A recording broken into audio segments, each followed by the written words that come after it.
जय हिंद। आज के इस वीडियो में हम बात करने वाले हैं जीएसटी क्या है, जीएसटी कितने प्रकार के होते हैं, जीएसटी इन क्या होता है, जीएसटी एन क्या होता है, जीएसटी इनपुट और आउटपुट क्या है, जीएसटी R1 R2 इस तरह से जो सुनते हैं वो क्या है, जीएसटी स्लैब क्या होता है, जीएसटी का बिलिंग कैसा होता है, वो इस वीडियो में हम समझेंगे टोटल। तो वीडियो को आप अंत तक ज़रूर देखिए, वीडियो काफ़ी लंबा होगा। तो चलिए हम शुरू करते हैं। जीएसटी क्या है। जीएसटी का कहना है कि वन नेशन वन टैक्स, अर्थात एक देश एक टैक्स होना चाहिए, जो कि ये अधूरा सत्य है। एक टैक्स कहने का मतलब, यहाँ पे आप देखेंगे टैक्स, तो यहाँ पे टैक्स हमारा दो प्रकार का है, एक डायरेक्ट टैक्स है, एक इनडायरेक्ट टैक्स है। तो डायरेक्ट टैक्स वो है जो कि डायरेक्ट इंसान से, व्यक्ति से ले लिया जाता है, आप और हमसे ले लिया जाता है डायरेक्ट रूप में, उसको बोलते हैं डायरेक्ट टैक्स। और एक है दूसरा इनडायरेक्ट टैक्स। इनडायरेक्ट टैक्स में देखेंगे तो आपको कस्टम ड्यूटी मिल जाएगा, excise duty, service tax, sales tax, VAT. इसमें ऐसे कि टोटल लगभग 17 प्रकार का ऐसे कि इनडायरेक्ट टैक्स है। इसी को ऐसे कि टोटल मर्ज करके ऐसे कि जीएसटी लाया गया है। अर्थात आप समझेंगे तो जीएसटी जो है वो एक इनडायरेक्ट टैक्स है। इनडायरेक्ट टैक्स में सबसे ज़्यादा प्रचलित पहले वैट था। तो हम यहाँ पे देखेंगे कि जीएसटी किनको यूज करना है, जीएसटी क्या सबको लेना पड़ेगा। तो जीएसटी सबको लेना नहीं पड़ेगा, जीएसटी वैसे लोग लेंगे जो इनडायरेक्ट टैक्स में खरीद बिक्री कर रहे हैं। अब खरीद बिक्री में हम यहाँ पे बात कर ले कि कितना का खरीद बिक्री होना चाहिए। तो आपको यहाँ पे एक साल में अगर जो 20 लाख का खरीद बिक्री करते हैं तो आपको जीएसटी लेना पड़ेगा। ये 20 लाख है जो कि सर्विस के केसेस में है। सर्विस के केसेस में अगर जो 20 लाख का यूज कर रहे हैं तो आपको जीएसटी लेना पड़ेगा। अगर जो गुड्स कोई सामान खरीद बिक्री करते हैं तो उसमें ऐसे कि आपको 40 लाख तक का ऐसे कि छूट मिलेगा। उसके बाद अगर जो हम कहीं पहाड़ी इलाका में बिजनेस कर रहे हैं, जैसे अरुणाचल प्रदेश हो गया, अरुणाचल प्रदेश में 10 लाख तक के ही से कि रखा गया है। 10 लाख तक अगर जो वहाँ पे आप सामान को खरीद बिक्री कर रहे हैं तो वहाँ पे एक बड़ा बिजनेस कहलाता है 10 लाख का पहाड़ी क्षेत्र में। तो वहाँ पे ऐसे कि आपको 10 लाख पर भी ऐसे कि आपको जीएसटी का रजिस्ट्रेशन लेना पड़ेगा। उसके बाद हम समझते हैं इंटर स्टेट क्या है। इंटर स्टेट मतलब एक राज्य से दूसरे राज्य में अगर जो व्यापार करते हैं आप, तो वहाँ पे 1 रुपया का भी अगर जो आप ट्रांजेक्शन कर रहे हैं, 1 रुपया का भी सामान खरीद बिक्री कर रहे हैं, तो वहाँ पे आपको इंटर स्टेट के लिए ऐसे कि जीएसटी रजिस्ट्रेशन करवाना पड़ेगा। अगर जो आप ऑनलाइन सामान को खरीद बिक्री करते हैं, कोई सामान है जैसे कि ऑनलाइन खरीदते हैं या बेचते हैं, तो वहाँ पर भी अगर जो आप 10 रुपया का भी सामान मंगाते हैं, जैसे जोमेटो से कुछ हम मंगा लिए 10 रुपया का सामान, तो वहाँ पर भी आपको जीएसटी है जैसे कि रजिस्ट्रेशन लेना पड़ेगा, जीएसटी बिलिंग देना पड़ेगा। तो ये था हमारा कि जीएसटी किनको चाहिए, किनको किनको लेना पड़ेगा। तो आपको ये समझ में आया होगा। आगे हम देखते हैं कि जीएसटी कितने प्रकार के होते हैं। तो यहाँ पर देखेंगे कि जीएसटी टोटल 4 प्रकार का है। जैसे कि हम यहाँ पे बीच में डाल दिए जीएसटी। जीएसटी में एक जैसे कि सीजीएसटी, एसजीएसटी, यूटीजीएसटी है, आईजीएसटी। ये सभी का हम देखेंगे तो सीजीएसटी का मतलब central goods and service tax, इसका फुल फॉर्म हो गया। उसके बाद जैसे कि इसी प्रकार से स्टेट का देखेंगे तो स्टेट एसजीएसटी मतलब स्टेट गवर्नमेंट का होगा। यूटी मतलब यूनियन टेरिटरी के लिए हो गया। आईजीएसटी मतलब इंटीग्रेटेड के लिए हो गया।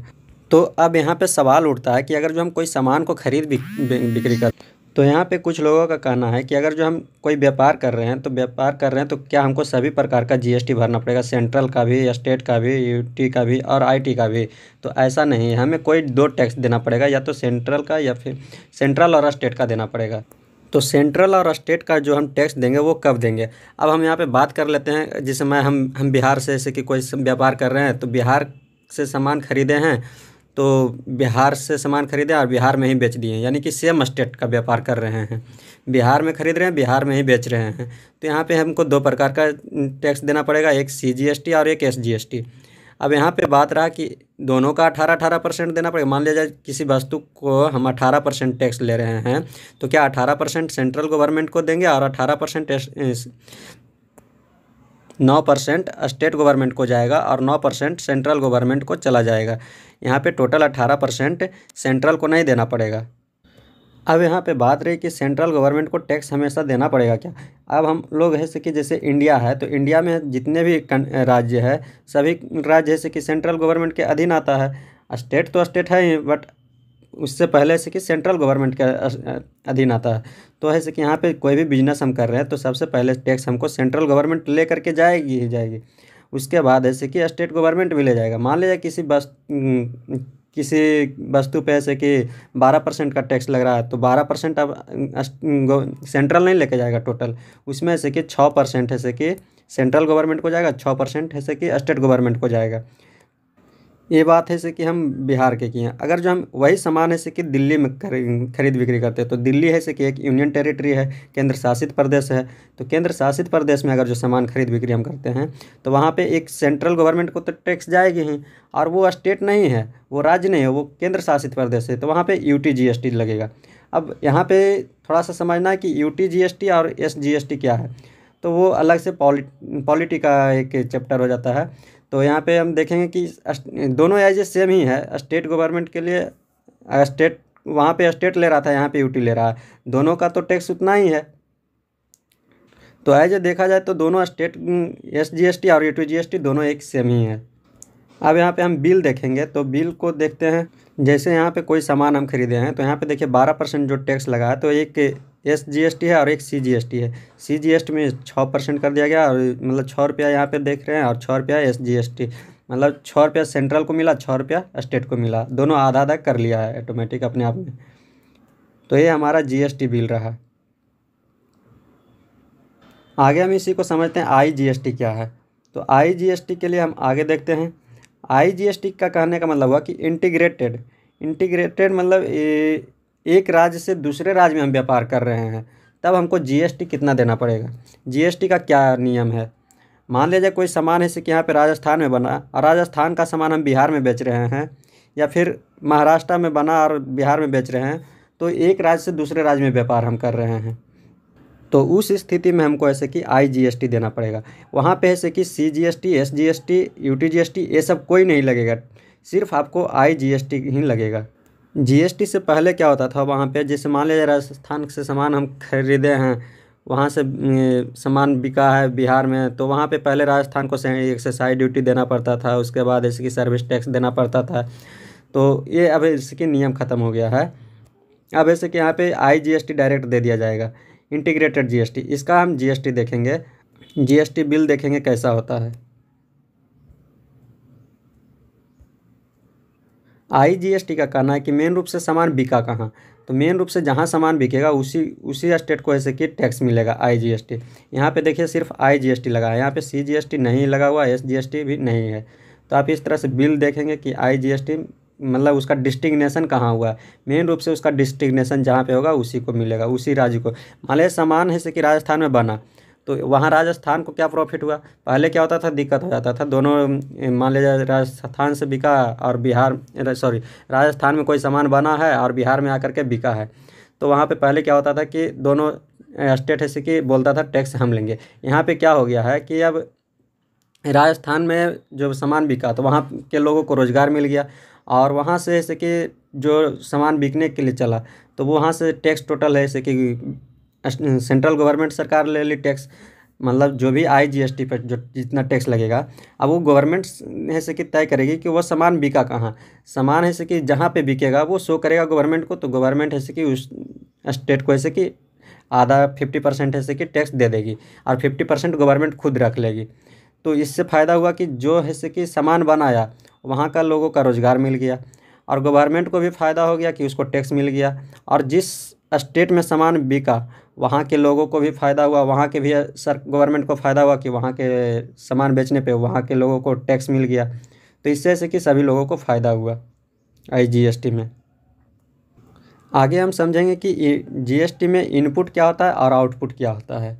अब यहाँ पे हम समझते हैं कि मान लीजिए हम यहाँ पे कोई सामान बेच रहे हैं, यहाँ पे कोई एक व्यक्ति है जो कि सामान बेच रहा है, खरीद बिक्री करता है, व्यापार करता है। तो उसने ऐसे कि कोई सामान ऐसे कि 100 रुपया में ख़रीदा, तो 100 रुपया में जब ख़रीदा तो उस पर ऐसे कि टैक्स लगा, मान लीजिए उस पर 10% का जीएसटी लगा, तो 10% जीएसटी दे करके उसको ऐसे कि सामान ख़रीदना पड़ गया 110 रुपया में। अब यहाँ पे 110 रुपया में उसने सामान ख़रीदा, यानी कि जीएसटी कितना भर गया, दे दिया वो 10 रुपया, क्योंकि सामान था 100 रुपया का, 10% जीएसटी लगा, तो 100 का 10% 10 रुपया, यानी कि जीएसटी 10 रुपया दिया। अब कोई भी व्यापारी है तो सामान जब खरीदा तो उसको बेचेगा, आज बेचे कल बेचे 2 महीना बाद बेचे, बेचेगा ज़रूर। मान लीजिए अब यहाँ पे सामान तो 110 रुपये हम खरीदा तो प्रॉफिट कुछ ना कुछ तो ले करके ही बेचेगा। तो मान लीजिए यहाँ पे हम 150 में उसको क्या कर दिए, बेच दिए, परचेज कर दिए, सेल कर दिए। अब यहाँ पे सेल किए तो उस पर भी हम, अब देखिए जीएसटी का कहना है कि सब जगह टैक्स एक ही लगेगा। तो जो सामान का टैक्स यहाँ पे था 10%, वही टैक्स तो यहाँ पे भी लगेगा। तो 10% टैक्स यहाँ पे भी लगा। तो 150 का 10% आप देखेंगे तो ये टोटल जोड़ करके 165 रुपया हो गया। लेकिन आपको जीएसटी यहाँ पे देना पड़ गया 15 रुपया, क्योंकि 150 का 10% तो 15 रुपया हुआ। तो 15 रुपया जीएसटी के रूप में यहाँ पे आपको दूसरे कस्टमर से मिला, आपको, आप जिसको बेचे हैं। तो यहाँ पे भी कुछ लोगों का कहना था कि सर हम यहाँ पे जो जीएसटी दे चुके हैं 10 रुपया पहले हम दिए हैं, और फिर ऐसे कि 15 रुपया हमको फिर से पेमेंट करना पड़ेगा। तो नहीं, आपको टोटल पेमेंट नहीं करना पड़ेगा। गवर्नमेंट कहती है कि आपको ऐसे कि आप पहले ऐसे कि जीएसटी आप 10 रुपया यहाँ पे पेमेंट कर दिए थे, अब ऐसे कि आपको 15 रुपया वो कस्टमर से आया था, वो कस्टमर से आया तो उसको आपको क्या करना है, आउटपुट में इनपुट पहले घटा लेना है। यानी कि जो आपको जीएसटी पे करना है, आप यहाँ पे 15 रुपया है से कि आपको आउटपुट मिला, और इनपुट आप पहले से दे चुके थे गवर्नमेंट को 10 रुपया, तो उसको घटा लेना है। घटा करके आप देखेंगे तो 15 में से 10 गया, 5 रुपया आपको जीएसटी पे करना पड़ेगा। यानी कि आप पहले तो ऑलरेडी 10 रुपया पे कर चुके थे ही, और उसके बाद ऐसे कि आपको 5 रुपया ही आप पेमेंट करना पड़ेगा ना जीएसटी। तो यहाँ पे 5 रुपया आपका हुआ। तो टोटल ऐसे कि आपको जीएसटी कितना पे करना पड़ा, 10 रुपया ऐसे कि आप पहले किए और 5 रुपया अब कर रहे हैं। 2 महीना बाद बिकेगा सामान, कोई ज़रूरी नहीं कि आप आज खरीदे आज ही बिक जाए, 2 महीना 3 महीना बाद बिकेगा भी। तो आप पहले 10 रुपया पेमेंट कर चुके थे ना, अब जब बिकेगा जब ऐसे कि उसको घटा लेंगे इनपुट को। तो यहाँ पे 5 रुपया अब मिला। तो टोटल यहाँ पे हमको 15 रुपया का जीएसटी पे करना पड़ा। तो अब हम बात कर लेते हैं कि इस सामान पे हमको प्रॉफिट क्या हुआ। तो प्रॉफिट हम यहाँ पे देखेंगे तो पहले ऐसे कि सामान हम यहाँ पे 165 रुपये में बेचे थे और ख़रीदे थे 110 रुपये में। तो यहाँ पे टोटल 55 रुपया का हमको क्या होगा, प्रॉफिट हुआ। लेकिन प्रॉफिट नेट प्रॉफिट नहीं हुआ, क्योंकि हम यहाँ पे 15 रुपया जैसे कि आप जीएसटी भी पेमेंट बिल दिए हैं ना, तो आपको 55 में जैसे कि 15 रुपया वो भी घटा लेना होगा, टैक्स भी, क्योंकि आपको आपके पास वो रहा नहीं, वो तो टैक्स गवर्नमेंट ले गई। तो आपको नेट प्रॉफिट हो गया, जो 55 में से 15 गया वो 40 रुपया। तो आपका जो नेट प्रॉफिट हुआ वो आपका 40 रुपया ही हुआ। तो ये हमारा इनपुट था और आउटपुट था। तो आपको यहाँ पे टोटल पता चला होगा कि जीएसटी इनपुट क्या है और आउटपुट क्या है।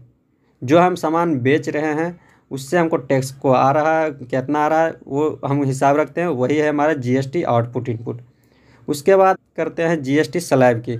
जीएसटी स्लैब क्या होता है, तो स्लैब में अलग अलग प्रकार के कैटेगरी रखा गया है। बहुत सारे ऐसे कि गुड्स हैं, सामान हैं, तो उसको अलग अलग प्रकार के रेटिंग दिया गया है कि कितना परसेंट उस पर टैक्स लिया जाए। तो यहाँ पे आप सबसे पहले देखेंगे तो स्लैब में 0% है। बहुत सारे सामान ऐसे भी हैं जो कि जिस पे कोई टैक्स नहीं लिया जाता। जैसे हम डायरेक्ट गाय से दूध ले लेते हैं, दूध है, दही है, खुला हुआ सामान जो भी हम खरीदते हैं, सिंपल समझे तो खुला हुआ जो भी वस्तु हम खरीद रहे हैं, परचेज कर रहे हैं, सेल कर रहे हैं, वो सब्जी है, ये सब पे आपको कोई टैक्स नहीं लिया जाता है। और उसी को अगर जो आप पैकेट के रूप में पैक करके ऐसे कि आप बेच रहे हैं, उस पर कोई नाम लिख करके डाल दिए हैं अपना कंपनी का या फिर कुछ भी है, जैसे सुधा हो गया, या अगर सुधा का दूध ले रहे हैं तो आपको 5% टैक्स देना पड़ेगा। यहाँ पे आप देखिए शुगर पे ऐसे कि टैक्स ले सकते हैं। तो अगर जो खुला दूध ले रहे हैं तो आपको यहाँ पे 0% टैक्स लगेगा। लेकिन वही पैकेट में चले जाए, सुधा जैसे हो गया, तो आपको यहाँ पे टैक्स देना पड़ेगा। तो ये हमारा जीएसटी का स्लैब है, जो कि 0% है, 5%, 12%, 18%, 28%। अब स्लैब का कहना है कि किस पे कितना टैक्स लिया जाए। बहुत सारे ऐसे चीज़ें हैं कि जो बहुत हमें ज़रूरी है, जैसे शिक्षा बहुत ज़रूरी है, दवाई बहुत ज़रूरी है, मेडिसिन, तो उस पर ऐसे कि टैक्स कम रखा गया है। जिसको कोई ज़रूरत नहीं है, जो शौकिया यूज करते हैं, जैसे गाड़ी पे घूमते हैं, 4 व्हीलर हो गया, इस तरह से परफ्यूम वगैरह हो गया, तो इस पे ऐसे कि हुमच के टैक्स लिया जाता है गवर्नमेंट सरकार। तो यहाँ पे आप देखेंगे कि 0% में जैसे फूड ग्रेन, फ्रेश वेजिटेबल्स, इस तरह से जो भी है ऐसे कि 0% पे आया। उसके बाद आप यहाँ पे देखेंगे 5% में शुगर हो गया, कोल हो गया, इस तरह से आप देखेंगे। तो यहाँ पे 5% में है कि कॉफ़ी वॉफ़ी जो भी हो गया, आप यहाँ पे 5% उस पर टैक्स लिया जाता है।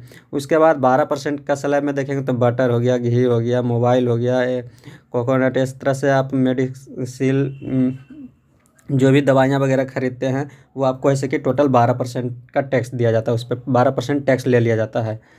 अगर जो आप हेयर ऑयल मतलब हेयर ऑयल सोप इस तरह से जो भी ऐसे कि खरीदते हैं तो इस पे ऐसे कि आपको 18% टैक्स लिया जाता है। यहाँ तक कि आप एजुकेशन की बात करेंगे, एजुकेशन पर भी 18% का टैक्स ले लिया जाता है। टूथपेस्ट इस तरह से इसमें बहुत सारे हैं, इसमें लगभग 1200 से ज़्यादा ऐसे कि आइटम्स है जिस पे ऐसे कि 18% टैक्स लिया जाता है। उसके बाद ऐसे कि देखिएगा तो आप यहाँ पे 28% टैक्स लिया जाता है, जो कि बहुत लग्जरियस थिंकिंग। जैसे आप यहाँ पे देखेंगे कि मोटरसाइकिल मोटरसाइकिल कोई ज़रूरी नहीं है आप चलाना है, लेकिन आप चलाते हैं तो ठीक है चलाइए, लेकिन उस पर टैक्स देना पड़ेगा आपको। कितना? तो 28%। परफ्यूम कोई इस्तेमाल कर रहा है तो वहाँ पे भी आपको टैक्स देना पड़ेगा। सीमेंट हो गया, इस तरह से देखेंगे पाउडर, पेन, मसाला, इस तरह से। तो ये आपका लग्जरियस थिंकिंग है, लग्जरियस है, जो कि ज़रूरत नहीं है लेकिन आप फिर भी यूज करते हैं तो उसके लिए तो टैक्स देना पड़ेगा। उसके बाद आगे है कि कुछ ऐसे भी चीज़ है जो जिस पे टैक्स नहीं दिया जाता, जैसे पेट्रोल हो गया, गैस हो गया, इलेक्ट्रिसिटी, वाइन। मतलब आप देखेंगे अलग अलग राज्यों में चले जाएंगे तो वहाँ पे अलग अलग टैक्स। बिहार में पेट्रोल का कीमत कुछ और है, यूपी में कुछ और होगा, राजस्थान में कुछ और है। उसी तरह से गैस का कीमत भी अलग अलग है। अगर जो पेट्रोल पर टैक्स ला दिया जाए तो 28% टैक्स दे दिया जाए तो इस पर मान लिया टोटल पेट्रोल का कीमत 35 रुपया हो जाएगा। तो 35 रुपया बहुत सस्ता हो जाएगा काफ़ी, इसीलिए इस पर टैक्स नहीं लिया जाता है, क्योंकि गवर्नमेंट को इससे बहुत ज़्यादा प्रॉफिट होता है। Petrol, gas, electricity, wine. Wine भी देखेंगे शराब का अलग अलग है। जैसे हरियाणा में देखेंगे तो शराब बहुत सस्ता मिल जाता है। बिहार में भी ऐसे तो अभी फ़िलहाल बंद है बिहार में। इलेक्ट्रिसिटी इलेक्ट्रिसिटी बिजली बिल जैसे ही दिल्ली में सुनने के लिए मिलता है कि 200 यूनिट तक के बिजली वहाँ पे माफ़ है। तो और बिहार में देखेंगे तो आपको इस पे बिजली बिल लिया जाता है। तो ये सब ऐसे कि गवर्नमेंट को टैक्स से इससे ज़्यादा बेनिफिट होता है, इसलिए इसको जीएसटी में नहीं रखा गया है। सेम उसी तरह से यहाँ पे भी है, वही स्लैब है, आप यहाँ पे भी देख सकते हैं। उसके बाद हम यहाँ पे समझेंगे जीएसटी इन क्या होता है। जीएसटी इन मतलब जीएसटी आइडेंटिफिकेशन नंबर। अब यहाँ पे ऐसे कि जितने भी लोग रजिस्ट्रेशन करवाते हैं जीएसटी, उनको ऐसे कि 15 अंक का एक नंबर दे दिया जाता है। 15 अंक का नंबर जिसमें आपको शुरुआत बीच वाला आपको ऐसे कि पैन कार्ड का नंबर रहता है 10 डिजिट, जो आप देखेंगे। आप उसके बाद स्टार्टिंग 2 डिजिट जो यहाँ पे है वो आपका स्टेट कोड शो करता है कि आप किस स्टेट में बिजनेस कर रहे हैं। और लास्ट का 3 डिजिट है जो कि जीएसटी का जो मशीन है वो ऑटोमेटिक यहाँ पे बाय डिफ़ॉल्ट है कि यहाँ पे आ जाता है। तो ये हमारा जीएसटी इन था। अब जीएसटी इन और जीएसटी एन क्या है? अब जीएसटी का जितना भी कोई लेन देन जीएसटी में आप कितना ऐसे कि मंथली ऐसे कि ट्रांजेक्शन कर रहे हैं, टर्नओवर कितना बिल ऐसे कि आप इस पर फाइल कर रहे हैं, वो आपको टोटल जीएसटी नेटवर्क के अंतर्गत रखा जाता है। जितने भी जीएसटी का जो भी ऐसे कि चेंजिंग वगैरह करना है क्या है उसमें, वो नेटवर्क का है। नेटवर्क एक बहुत काफ़ी बड़ा है, इसको हम बाद में कभी बताएंगे अगले वीडियो में। उसके बाद हम आगे देखेंगे goods and service tax council. Goods and service tax council क्या है? तो goods and service tax council यहाँ पे जैसे जीएसटी में कुछ भी चेंजिंग वगैरह करने के लिए है तो वहाँ पे कहीं ना कहीं तो इसका बैठक भी होना चाहिए ना। तो जैसे 28 राज्य है, 2800 राज्य में जैसे कि कोई भी जीएसटी में सुधार करना है या फिर चेंजिंग जो भी है उसके लिए कहीं ना कहीं एक बैठक होना चाहिए। तो जीएसटी में हर राज्य के लिए अलग अलग तरह से मेंबर हैं। तो अभी जीएसटी में देखा जाए तो आपको टोटल 33 मेंबर हैं इसके। अब यहाँ पे हम देखेंगे तो जीएसटी में मेंबर 33 हैं। तो इसको याद रखने का सबसे आसान तरीका क्या? आप यहाँ पे देखिएगा कि जीएसटी जो मेंबर है, पहला नंबर तो यूनियन मिनिस्टर होगा जो कि यूनियन टेरिटरी को देख रेख करेंगे। अभी जैसे निर्मला सीतारमण है तो एक अध्यक्ष हैं, और एक राज्य मंत्री होंगे जो कि पंकज चौधरी अभी हैं। तो एक अध्यक्ष एक उपाध्यक्ष हो गए, ठीक है। अब ऐसे कि 28 राज्य है तो 28 राज्यों के लिए तो वित्त मंत्री भी होंगे। तो 28 राज्यों के लिए अलग अलग वित्त मंत्री, तो 28 को ये अध्यक्ष हो गए। उसके बाद कुछ ऐसे भी यूटी हैं मतलब यूनियन टेरिटरी है, कुछ ऐसे भी केंद्र शासित प्रदेश है जहाँ विधानसभा का चुनाव करवाया जाता है। जैसे हो गया दिल्ली, हो गया पांडुचेरी, हो गया जम्मू एंड कश्मीर हो गया। तो यहाँ पे ऐसे कि विधानसभा का चुनाव होता है तो वहाँ पे तो यूनियन मिनिस्ट्री देख ही रहे हैं, और साथ में ऐसे कि विधानसभा का जब चुनाव होता है वहाँ पे तो वहाँ पर भी ऐसे कि 3 लोग यूटी, 3 को केंद्र शासित प्रदेश है तो तीनों केंद्र शासित प्रदेश के लिए अलग अलग ऐसे कि मेंबर हैं। अब अगला दिन ऐसे कि लद्दाख भी ऐसे कि वहाँ पर भी ऐसे कि विधानसभा का चुनाव होने लगेगा, तो वहाँ पर भी अलग ऐसे कि बन जाएगा मेंबर। तो इस तरह से आप देखेंगे तो यहाँ पे भी आपको 33 मेंबर टोटल हैं। अब हम बात करते हैं जीएसटी स्टार्ट कब हुआ। तो जीएसटी सबसे पहले फ्रांस ने लाया था 1954 में। अब ऐसे कि हमारे यहाँ जो इंडिया में से कि जीएसटी यूज हो रहा है वो कनाडा का मॉडल लिया गया है। इसका समिति ऐसे कि केलकर समिति के नाम, केलकर समिति में हुआ है। उसके बाद यहाँ पे जीएसटी देखेंगे तो जीएसटी 17 इनडायरेक्ट टैक्स का मर्ज किया हुआ है, जो कि हम शुरू में बताए हैं। अब जीएसटी का कोई से कि घोटाला करता है, जीएसटी फाइलिंग नहीं करता है, तो उस पर ऐसे कि 5 साल का जेल भी हो सकता है। जीएसटी है से कि इस पे सबसे पहले राष्ट्रपति साइन करते हैं। तो उससे कब किए थे साइन, तो 8 सितंबर 2016 को। अब हम बताएं कि जैसे ये सभी राज्यों का एक संशोधन सभी राज्यों के मिलने से हुआ। तो सबसे पहले इस पे ऐसे कि असम ने साइन किया, उसके बाद ऐसे कि लास्ट में जम्मू एंड कश्मीर, तो लास्ट में जम्मू एंड कश्मीर किया। अब ऐसे कि इसको मेन रूप से सबसे लागू कब कर दिया गया, तो लागू ऐसे कि 1 जुलाई 2017 को लागू किया गया था, जो कि आप सभी को मालूम होगा। उसके बाद अगर जो जीएसटी में कुछ चेंजिंग करना है, जैसे सेम स्टेट के लिए चेंजिंग करना है, तो स्टेट का स्टेट मामला बहुत ठीक है, लेकिन दूसरे स्टेट एक राज्य से दूसरे राज्य में जब बात बढ़ जाता है तो उसके लिए आईजीएसटी था। तो आईजीएसटी में कुछ भी चेंजिंग वगैरह करना हो तो उसके लिए ऐसे कि अनुच्छेद 269A में रखा गया है, 269A में। अगर जो जीएसटी में चेंजिंग करना है उसका कुछ में कितना परसेंट मान लिया जाए, अभी शिक्षा पे ऐसे कि 18% टैक्स लग रहा है। अब उसमें गवर्नमेंट सरकार चाहे कि शिक्षा तो बहुत ज़रूरी है सबको, इसको ऐसे कि 12% टैक्स में रखा जाए, तो ऐसे कि यहाँ पे जीएसटी में चेंजिंग जो करना पड़ेगा वो काउंसिल मेंबर के थ्रू वहाँ पे होगा। तो एक काउंसिल एक बहुत बड़ा होता है। तो याद रखने का तरीका कि इसका डिजिट भी देखें, अंक भी, यहाँ पे नंबर भी देखेंगे तो बहुत बड़ा है, 279 है, यानी कि 279A में इसका अनुच्छेद 279A में रखा गया है, इसमें कुछ चेंजिंग वगैरह करना हो तो। अब आगे हम समझते हैं कि इसको जीएसटी का जो बिल है वो कैमा बिल है। तो जीएसटी यहाँ पे 122वां बिल में है, और जीएसटी जो संशोधन हुआ है 101वां संशोधन में है। कभी कभी क्वेश्चन में आता है कि जीएसटी संशोधन कौन सा संशोधन है, तो 101वां संशोधन। जीएसटी का बिल में कब पारित हुआ था, तो 122वां बिल में था। तो इसको हम सही से समझते हैं। अब यहाँ पे हम समझेंगे कि बिल क्या है, संशोधन क्या है। जैसे कि कोई बिल है, जैसे कि 100वां नंबर पे आ रहा है, तो उसको ऐसे कि सांसद के थ्रू विधानसभा और राष्ट्रपति से जब पारित हो जाता है तो उसको संशोधन बोलते हैं, अमेंडमेंट। इसको हम सही से समझेंगे। बहुत बार क्या होता है, जैसे हर बार ऐसे कि सरकार बनती है तो हर सरकार अपना चाहती है कि हम अपना ऐसे कि कुछ न कुछ बिल लाएं जो कि पारित करवाएं। तो उसमें से कि सबकी सहमति होता है, राज्यसभा, लोकसभा, राष्ट्रपति, जब सब लोग उसको फाइनल कर देते हैं तो उसको ऐसे कि संशोधन, अमेंडमेंट कहा जाता है, पारित कर दिया जाता है तब। तो मान लीजिए आपको ऐसे कि कोई भी यहाँ पे जैसे कोई ऐसे कि अभी तक शुरुआती में 75 गो सरकार आया, 75 गो सरकार गया, तो सभी से मान लिया जाए यहाँ पे कोई बिल आया 101वां बिल, ये बिल का नंबर अलग चलता है यहाँ पे और संशोधन का नंबरिंग अलग चलता है, इस बात को पहले ध्यान रखिएगा। तो यहाँ पे ऐसे कि बिल कोई लाया गया 101वां बिल जो कि खेलकूद से संबंधित था, मान लीजिए पारित करवाना चाहें लेकिन पारित नहीं हो पाया, तो यहाँ पे तो नंबर तो आपका बढ़ गया, जो पहले 100वां बिल था आपका 101वां बिल अब हो गया, लेकिन संशोधन नहीं हुआ। तो इसको आगे क्या हम संशोधन में नंबर डालेंगे? नहीं डालेंगे।